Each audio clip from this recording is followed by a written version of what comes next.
It's been almost 2 decades we've been on this journey to educate, liberate, and help you take action so you may better manage your financial future, achieve peace of mind, and accomplish your life's purpose. This podcast reveals financial tips, strategies, and insights that will help you set your goals and guide you along the way to help you achieve them. This is Managing Your Financial Future, brought to you by the advisors at Lucia Capital Group. I'm your host, Johnny Dean, with our own Rick the Professor Plum, Chief Financial Planning Officer. Now, podcast time again. My favorite time of the day. That's not quite true, Professor Plum. I shouldn't start off a podcast with a lie, should I? No, dinner time is the favorite part of the day. Yes. How did you know? How did you know? And being stuck at home, you know, we have a really good excuse to go out and pick stuff up at restaurants as we're supporting local restaurants. So right. It's become and it's always dinner time when you've got the time at home. Oh, man, I tell you, it really is. So we got all these leftovers, and it's great. But let's say this. My second, third, fourth, somewhere between second and fifth, depending on, circumstances, time of the day. I really do enjoy this. We only do these once a week, but I find stuff, Professor Plum, that I want to talk about, and I say, I can't wait to talk to you about this. We've got the EBRI. Have you heard of them? Employee Benefit Research Institute or something like that. Research Institute. Okay. Right. So they're very thorough. They have access to a lot of information regarding 401ks especially, but they've also got information on they have a lot of email addresses. They have a lot of ways to contact people, and they take a lot of these surveys, and they have just put out the 2020 Retirement Confidence Survey. And this is the 30th annual. So they've been doing this for a while. And I trust these guys. I'm not big on surveys. 2020 Retirement Confidence Survey. Now, here's the thing. They did this in January. All right? Okay. Before everything hit the fan. Before it all did. And so let me just start off with this. And I want you to comment on this because this does have a point. The 2020 Retirement Confidence Survey found in January 77% of retirees are confident in their ability to live comfortably throughout retirement. Now, that was down a little bit from 82% in 2019, but it's still high. Okay? So, 3 or 4, basically. They are confident in their ability. Now, when this whole thing hit, they redid the survey. They refielded it in a way. All right. They added an addendum and they asked them, well, how are you feeling now? Well, it wasn't 77% were confident. In March, at the end of March, 76% were confident. Now, before I go on, not a big change. No, and I want to know what your thought is on this. I know, Professor Plum, that the people you deal with, they follow the strategy, all right? So maybe we're not asking the right people. But what do you suppose is the reason that 76% still feel confident about their retirement? Well, a lot of them have learned to live on what they're getting. They understand the income that they're creating. They understand where it's coming from. At least most of them that we've talked to, and not just the people we work with, but people outside of us. They're not taking their money from the sale of stocks. People in retirement have gotten to a point where they understand stocks are risky. They're necessary for growth, but they are volatile, and the volatility goes both ways, positive up and negative on the downside. So not looking to get their income from the stocks unless they're getting it from the dividends. And through March, the dividends hadn't changed yet. I'd like to see the survey taken again and see if any of their income had been coming from real estate, if any of their income come from some of the stocks that have shown that they're going to start dropping some dividend coverages. Although a lot of companies really work hard at not dropping their dividends when they're paying dividends. So for a lot of retirees, the fact that the stock went down or part of their portfolio went down, it may not have changed their income too much yet. Through March, through April, May, we'll see what happens with those dividend rates and see if people are feeling as comfortable and confident as they did before if they're using the wrong strategy. Well, I'll tell you what, your answer is leading directly to where I'm going with this. But let me throw a few more things in. Maybe we just know each other too well. Maybe you knew where I was going, but okay. They said workers remain surprisingly confident even when job security was threatened. We're talking to retirees, though. Well, yeah, but, they did poll some workers as well. The retiree portion, yes, but they also polled some workers. Workers feeling confident in January about their retirement, 69%. In March, it was only 63%. Now, they So it did do that a little bit, yeah. Yeah, they did have a little bit of fear. There was lower confidence, of course, but they were still rather confident. Let's see. Oh, here's another thing. They wanted to give some context to the current crisis, okay? So the survey that happened in late March asked which of the 7 major issues is most critical in America today. And they listed 7 of them. I don't know what they were. But more than a third of them said health care is the most pressing issue, followed by about 25% who said the economy is the most pressing issue. Retirement readiness was like 3% as most critical. Health care. Now, what does that tell you about where the electorate is right now, where people's heads are? Well, a lot of people are worried about not having money in Medicare to pay the bills. Not people are worried about what the cost of healthcare is going to do with these all the fear that's going on. They see this potentially raising the cost of healthcare. I don't know. It's a big if. Healthcare costs are a big if because Sure. For a lot of people, they're saving money on healthcare right now because they're just not going to the doctor. Does that mean that they're going to save it long term when they find out that they should have gone to the doctor to get an early detection of cancer screenings are way down, so people aren't spending money. They don't have their copays and other things. The only thing that's going on are the virus-related issues. Well, it is, and maybe that's why people are thinking about health care, because they think, well, what if I had to go into the hospital for 3, 4, 5 weeks or longer than that, and it wound up costing me $50,000. I don't know. I'm making that number 50? Well, no, I can tell you from firsthand experience. You go into a hospital for that long, it's at another zero. 50, 500,000. Well, didn't you take like another zero, not another 5? Didn't you take a rather expensive helicopter ride once? One of those with one of those over a year ago. One of those you took one of those MASH helicopters. Hospital bed for 10 days. So yeah, that's right. I'm probably asking the wrong guy. Well, there you go. I could see how that could be a fear. Retirement confidence continues to be closely related to having a retirement plan, they said. Oh, yeah. I was having a plan and knowing what to expect and knowing where the distributions are coming from. I was speaking to somebody this morning, and they were like, thank heavens, I understand that the portions of my portfolio that are going up and down, we looked at performance, we looked at where he was compared to a year ago, compared to the beginning of the year. And he's like, that's actually not so bad. And the fact that I don't need that money for at least 10 more years. Oh, sure. Yeah. Well, I mean, people say that. I know I feel better when I have a 401k, which I didn't have for a number of years because I was a member of a union and after and all that stuff. But 96% who contribute to a defined contribution plan, of workers who are confident, 96% of them contribute to a defined contribution. It's a 401k or 403b or whatever. 94% are currently saving for retirement, and good health impacts confidence. 68% of confident workers said they're in very good to excellent health. Now, of course, that can change in a heartbeat, I realize. Quick moment, yes. It sure can. But here's what I was leading up to, and that you alluded to earlier. They said in this EBRI report that income remains a high priority for retirees. When asked, what's that? Oh, yeah. Oh, sure. Cash flow is king, man. It is. When asked to identify their guiding principle for managing finances in retirement, and they gave them 2 of them. They said, do you prefer income stability or preserving your principal and wealth? Okay. 3 in 4 of both retirees and workers, so about 75% of both retirees and workers selected income stability as their guiding principle for managing finance in retirement. In other words, ensuring a set amount of income for life. Guaranteed. What this tells me is guaranteed lifetime income. And they said this: over half of the workers suggest they expect a product that guarantees income for life, such as, do I say it? Annuity. An annuity. You're right. I said the A word. Oh, no. Will be a source of retirement income for them, whereas only about a third of them receive an income from this type of product. So I want to focus on that for just a minute or two.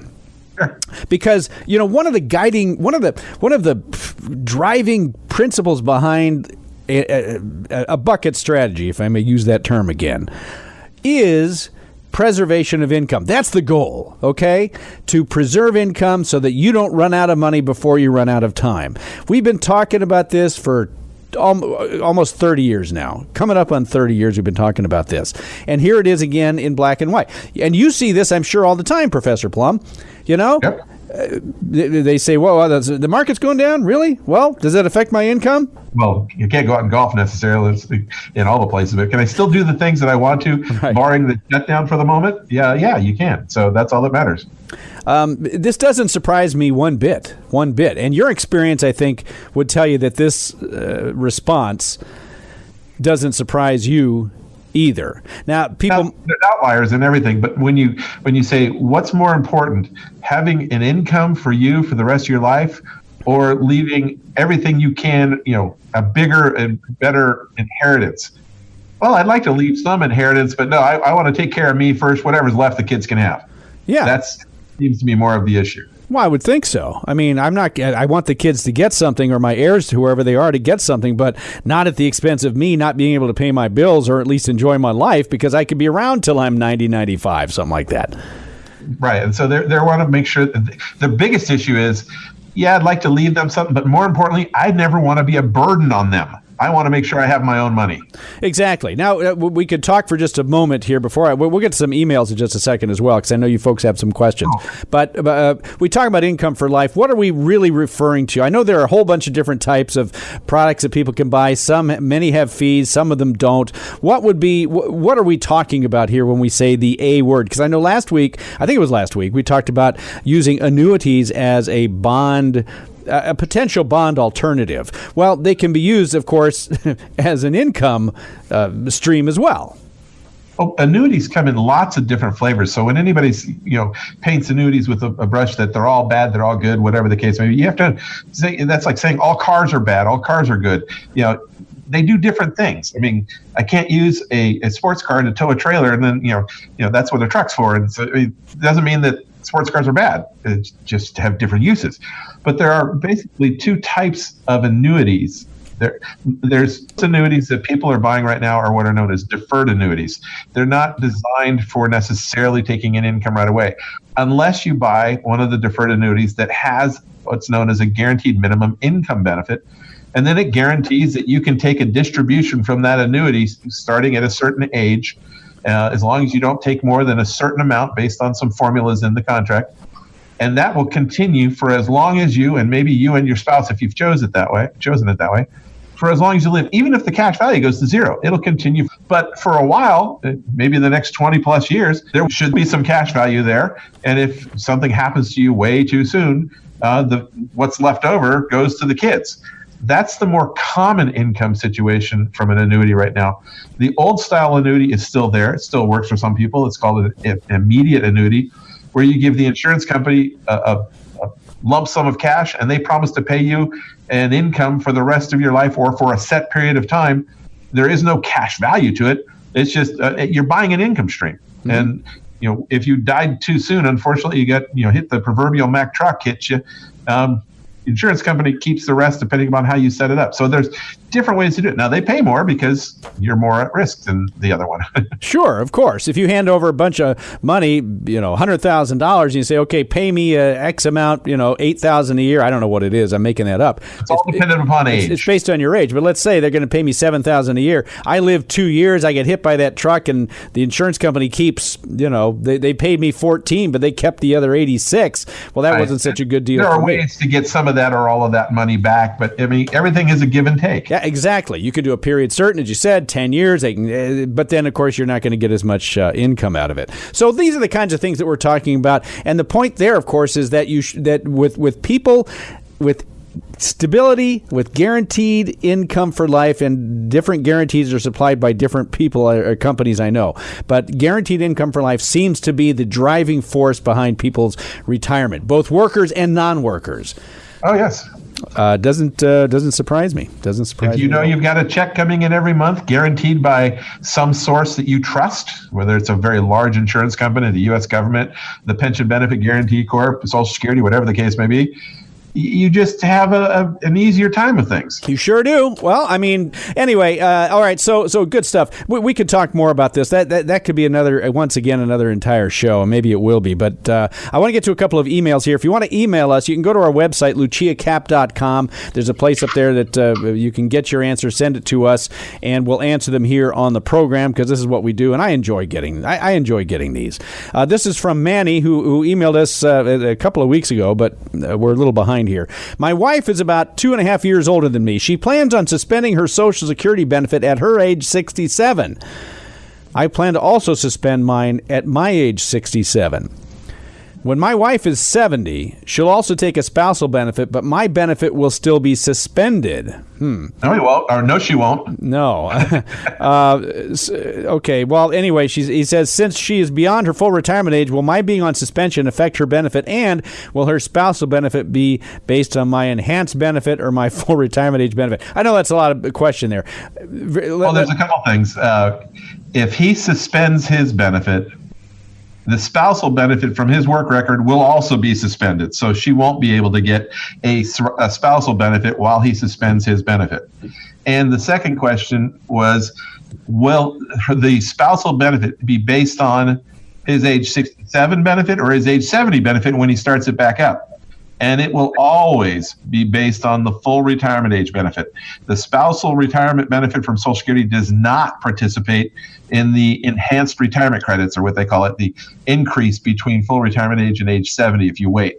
So it's always based on the full retirement age benefit, and then it's reduced if the spouse applies for it earlier, or if they apply for their own earlier than their full retirement age. Yeah, so he would have to come off suspension. Otherwise, nobody's getting nothing here. If they're suspended. And the other thing is, if she's taking her benefit and she suspends her benefit, then she suspends her right to get a spousal benefit too. Yeah, everybody's suspended. You're on suspension. So yes. That's kind of how that works, and it's sort of always been that way. There used to be a way to get a spousal. There used to be a way where we could suspend our benefit and let our spouse continue to receive a benefit, but that went away 4 years ago. Yeah, and if your full retirement age is 67, you ain't part of that group. You are not part of that group. Nope. Oh, okay. Let's see. I haven't read these. This is Helen. I went to somewhere in Vermont.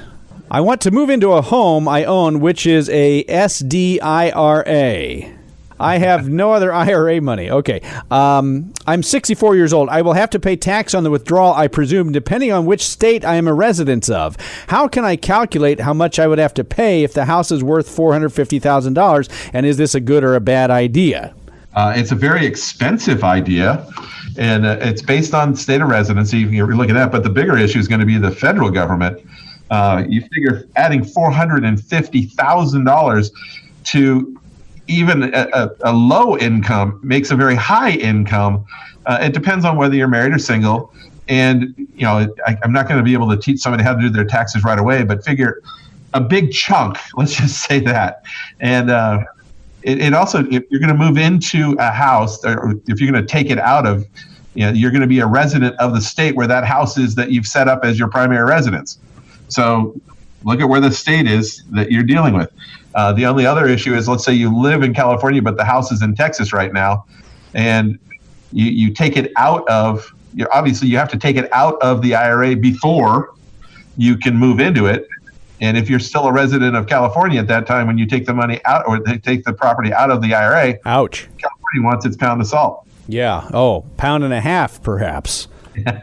You figure at $450,000 is probably going to be an average about, close to 10% in California. Add that to the probably average 25-ish, 26-ish, give or take, from the federal side. So you figure at least a third of it's gone to taxes. Yeah, there are probably better ways to do that. But anyway, Helen, that's your answer. Yeah, one of the better ways may be to not move into this house, sell it within the IRA, or rent it within the IRA if you can, I don't know, and use the rental income as a distribution from the IRA to help you pay for the mortgage on the new house. It's unlikely you have a big mortgage on the house inside the IRA. I hope not. Well, I would hope not, but you got rules with IRAs, too. That's a good problem. We should talk about. We're out of time here, but we'll get to Victor. Also sent an email last week, and I'll do it on the next show. Victor in Texas, but I think we need to talk about mortgages and ways to potentially work mortgages using Roth IRAs. Are you up for that? I had a discussion with somebody today about, should they be paying off their house in the next couple of years, or should they, because they have the money, or should they, do another 30-year mortgage or whatever? They want to talk about mortgages, and because interest rates are pretty attractive right now. Yeah, and you could lock something in. Although if I only had like 2 years left, I don't know if I'd want to do. I don't know. Probably not. I don't know. You may think that over the next 30 years you can do better than 3.5% on the invested money. Could very well be. It also depends. It all depends. Well, let's talk about that. That's coming up next week. Okay, if you want to get in touch with Professor Plum, because we talk about this stuff, we talk about Social Security, we talk about income for life, we talk about health care, we talk about long-term care and all that stuff. These are the issues that people are dealing with now, and these are the issues that I'm sure you'll be dealing with. Give them a call, 800-644-1150. I want to mention that here at Lucia Capital Group, 800-644-1150, our longtime sponsor. Professor Plum has been with them for years and years and years. We've been doing this stuff together for a long time. Again, 800-644-1150, or just go to luciacap.com. You can get information there. We got a bunch of decision kits too, which I didn't mention, but there's a Social Security decision kit, and I believe we have a lifetime income decision kit. If it's not out now, it will be very, very soon. All right, 800-644-1150. Out of time. We'll catch you next time. Thanks so much for listening. For Professor Rick Plum, I'm Johnny Dean. This is Managing Your Financial Future. We'll talk to you again.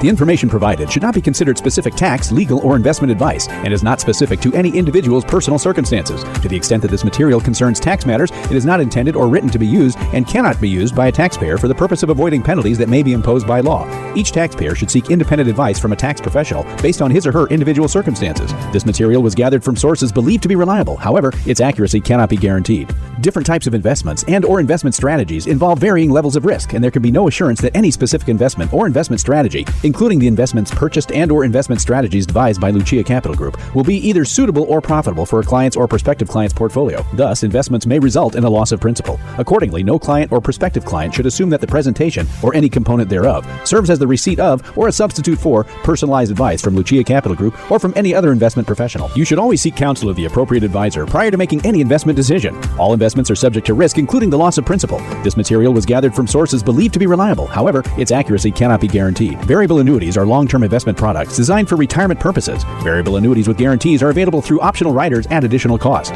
Guarantees are based on the claims-paying ability of the issuer, subject to their terms and conditions. Early withdrawals may be subject to surrender penalties, and if taken prior to age 59.5, may be subject to an additional 10% federal tax. Annuities are not FDIC insured. Certain terms and conditions apply, so please read insurance company materials carefully. Before investing, carefully consider a variable annuity's investment objectives, risks, charges, and expenses. To obtain a prospectus or summary prospectus which contains this and other information, call your financial advisor. Read the prospectus carefully before investing. Long-term care coverage policies and provisions may not be available in all states. Approval may be subject to the terms and conditions of the insurance company. Insurance products offered through Lucia Securities, LLC, California Insurance License Number 0H40817. Lucia Securities is licensed to offer such insurance products as life, disability, long-term care, and annuities.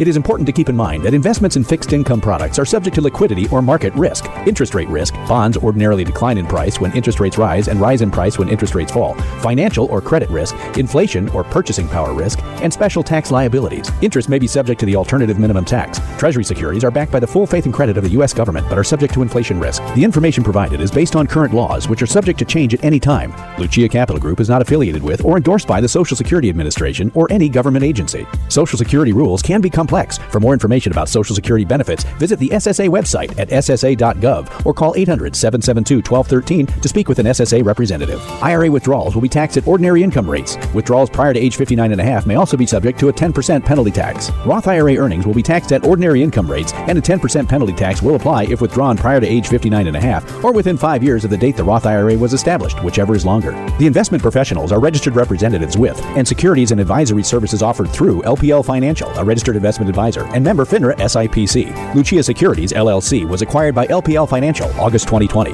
The investment professionals of Lucia Securities, LLC are now affiliated with LPL Financial and are conducting business using the name Lucia Capital.